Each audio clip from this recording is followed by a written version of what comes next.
সবাইকে স্বাগতম আমার আজকের এই ভিডিওতে। আমি জুটন দাস আছি আপনাদের সাথে। অসংখ্য ধন্যবাদ যিনি আমার প্রতিটি ভিডিও দেখে থাকেন, এবং আজকে যিনি প্রথম ভিডিওটি দেখছেন অবশ্যই চ্যানেলটি সাবস্ক্রাইব করে নেবেন এবং বেল আইকনটি চেপে সাথেই থাকবেন। তো প্রিয় ভিউয়ার্স, আমি আজকে একটা কথা বলবো। আমরা অনেক সময় হঠাৎ করে একটা নামজারি খতিয়ান হারিয়ে ফেলেছি, বা খতিয়ান নাম্বারটি জানি কিন্তু আর কোনো কিছুই জানি না। আবেদন নাম্বার, মিউটেশন যে মোকদ্দমা নাম্বার সেটাও জানি না, কিন্তু আমি সেই খতিয়ানটি কীভাবে পেতে পারি এবং সেই খতিয়ানের যে কে কে সিগনেচার করেছেন ওনাদের তথ্যসহ, অর্থাৎ আমরা দুইটা কপি পাই। একটা হচ্ছে অনলাইন কপি, যেটা হচ্ছে আমরা পেমেন্টের মাধ্যমে উত্তোলন করি। তো সেটাতে আমাদের যারা সিগনেচার করেছেন, ধরেন ইউনিয়ন ভূমি সহকারী কর্মকর্তা, সার্ভেয়ার কাননগো এবং এসিলেন মহোদয় যে সিগনেচার করেছেন, সেই সিগনেচারগুলো কিন্তু থাকে না। তো আমি চাচ্ছি একটা অথরাইজ কপি, যেটাতে আমার সকলের সিগনেচার থাকবে এবং আগত খতিয়ান টোটাল ইনফরমেশনগুলো থাকবে, এবং ভোটার আইডি কার্ড সহ, যেটা আমরা প্রথমে ডিসিআর কাটার পরে যে কপিটা পাই সেম কপিটা আমরা পেতে চাচ্ছি। তো সেটা কীভাবে পাবো? তো প্রিয় ভিউয়ার্স, আমি আজকে এই বিষয়টাই আপনাদেরকে শেয়ার করছি, তো আমার সাথেই থাকবেন। তো এই কপিটা আসলে পাওয়া যাবে শুধু আপনাদের যিনি ইউনিয়ন ভূমি সহকারী কর্মকর্তা আছেন ওনার আইডি থেকে, অথবা এসিলেন মহোদয় আইডি থেকে। তো এটা আসলে পসিবল না। তো সেক্ষেত্রে ইউনিয়ন ভূমি সহকারী আইডি থেকে আপনারা পেতে পারেন আপনার সেই কাঙ্ক্ষিত খতিয়ানটি। তো সেক্ষেত্রে আপনাকে চলে যেতে হবে ইউনিয়ন ভূমি সহকারী কর্মকর্তার নিকট, এবং উনি ওনার আইডিতে প্রবেশ করে তারপর আইডিতে প্রবেশ করার পর চলে যাবেন হচ্ছে আর্কাইভ, এবং আর্কাইভে হচ্ছে মিউটেশন এবং খতিয়ান। অর্থাৎ আর্কাইভ বলতে আসলে আমরা যে জিনিসটা বুঝি সেটা হচ্ছে যখন কোনো খতিয়ান ডিসিআর কাটা হয়, আর পরবর্তীতে সেটাকে কমপ্লিট করে আর্কাইভ করে দেয়, যেটা আবেদনকারী আইডিতে পড়ে থাকে, কোনো নথি কোনো জায়গায় শো করে না, অর্থাৎ কোনো এসিলেন মহোদয়ের আইডিতে অথবা কার আইডিতে আছে এটা শো করে না। তো এই জন্য মূলত আর্কাইভ করা হয়। তো আর্কাইভের পরবর্তীতে আমরা যখন অনলাইন থেকে করি, সেক্ষেত্রে পেমেন্টের মাধ্যমে তুলতে পারি একটা কপি, অথবা আমরা যদি ইউনিয়ন ভূমি সহকারী কর্মকর্তার মাধ্যমে কপিটা উত্তোলন করি, তাহলে আমরা ওনার আইডিতে প্রবেশ করে তারপর আমাকে দিতে হবে। তাহলে উনি ওনার আইডিতে যদি প্রবেশ করে, সেক্ষেত্রে আর্কাইভে চলে যাবে। আর্কাইভে যাওয়ার পরে আপনার মিউটেশনে যাওয়ার পরে আপনি কোন মৌজা অথবা কোন এরিয়ার আপনি খতিয়ানটা চাচ্ছেন, সেই খতিয়ানের মৌজাতে চলে যাবেন। সেক্ষেত্রে হচ্ছে বাছাই আছে, অথবা আপনার এখানে নিচেও আছে, নিচে আপনার ফুল উপজেলার একটা সুবিধা আছে, এখানে পুরা উপজেলার খতিয়ান উনি দিতে পারবে। এক ইউনিয়ন থেকে আপনি সারা উপজেলাতে যতটি মৌজা আছে, এখানে যে কোনোটা আপনার প্রয়োজন হলে আপনি সেখান থেকে পেয়ে যাবেন। সেক্ষেত্রে উনি সেই মৌজাটি শুধু সিলেক্ট করলেই হবে। ধরুন আমি এখানে একটি মৌজাতে ইনায়েতপুরে আমি প্রবেশ করলাম, ঠিক আছে। অথবা আমি আরেকটুই করি, আপনি যে মৌজা বাছাই করুন, ফিল্টার থেকেও আপনি ফিল্টার করে নিতে পারবেন, ঠিক আছে। আর যদি না হয় তাহলে আপনি এই যে এখানে দেখুন আছে, এখানে আপনি এবং ওই মৌজাতে কতগুলো খারিজ হয়েছে সেটাও দেখতে পারবেন, ঠিক আছে। এবং এটা জেল নাম্বার এবং খতিয়ান। এরপর আপনি এখানে দেখুন দিলেই আপনার টোটাল খতিয়ানের একটা সিরিয়াল আসবে। এখানে হচ্ছে মৌজার সিরিয়াল, পরবর্তীতে আসবে খতিয়ানের সিরিয়াল, ঠিক আছে।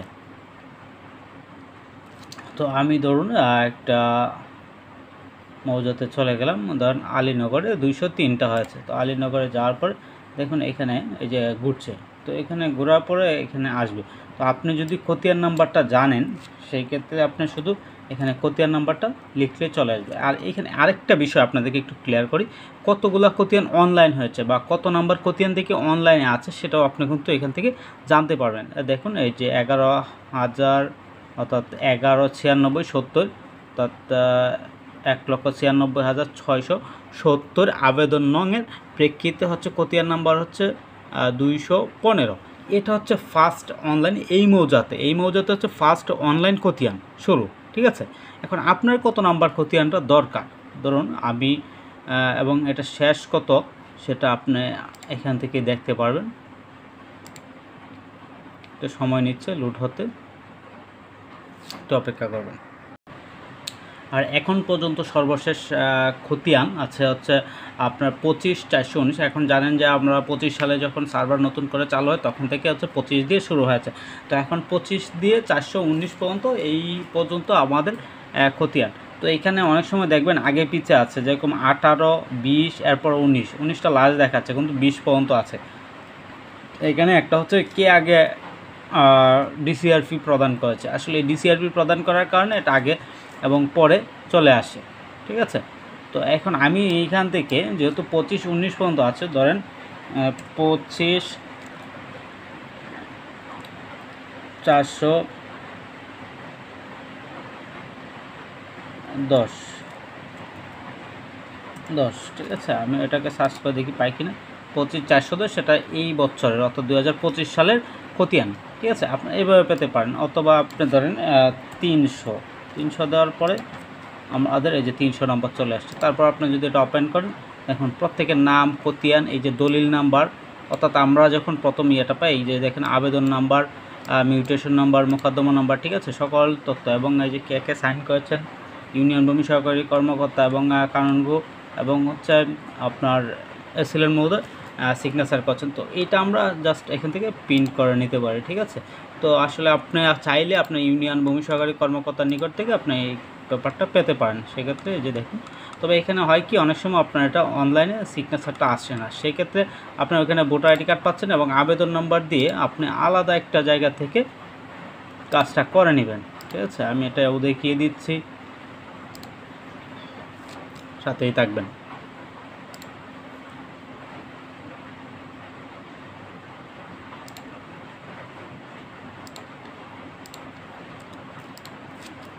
আমার এটা কত, আমার 27/97/341।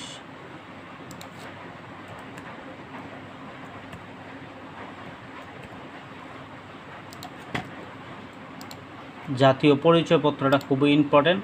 তো আমরা প্রথম ব্যক্তির জাতীয় পরিচয়পত্রটা দিয়ে দেব।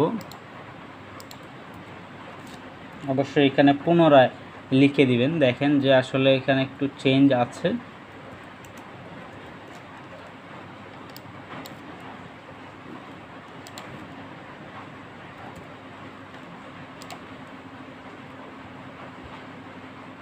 আচ্ছা, এই যে ঘুরে চলে আসছে, ঠিক আছে। এইখান থেকে যখন আপনি খতিয়ানটা নেবেন তখন দেখুন ফুল ইয়াটাই চলে আসবে এবং সিগনেচারগুলো ক্লিয়ার থাকবে, ঠিক আছে। তো আসলে আপনার বিষয়টা বুঝতে পেরেছেন, খুব ইজি বিষয়টা। তারপরও আপনার যদি ইউনিয়ন ভূমি সহকারী কর্মকর্তা এটা না পারেন, অনেক সময় অনেকে নাই পারতে পারেন, এতে কোনো সমস্যা নেই, কারণ সবাই আসলে টেকনিক্যালি ডেভেলপ না। তো সেক্ষেত্রে যদি উনি ডেভেলপ না থাকে, আমার ভিডিওটা ওনাকে দেখাতে পারেন, আশা করি উনি এটা পারবেন এবং পরবর্তীতে আপনাকে উনি হেল্প করতে পারবেন। এবং যারা ইউনিয়ন ভূমি সহকারী কর্মকর্তা আছেন বা ওনাদের আইডিতে কাজ করেন, আপনাদের যদি কোনো প্রবলেম থাকে অবশ্যই আমাকে জানাতে পারেন, আমি চেষ্টা করবো আপনাদেরকে হেল্প করার জন্য। আর যে সিস্টেমটা দেখিয়েছি, আশা করি আপনি আপনার ইউনিয়ন অথবা আপনার উপজেলায় বা আপনার আত্মীয় স্বজন যারা আছে ওনাদেরকে এই বিষয়টাতে হেল্প করতে পারবেন। তো আজ এই পর্যন্তই। যদি কোনো প্রবলেম ফেস করেন অবশ্যই আমাকে কমেন্টসে জানাবেন, আর পরবর্তী ভিডিওর অপেক্ষায় থাকবেন। আজ এ পর্যন্তই, ভালো থাকবেন, ধন্যবাদ।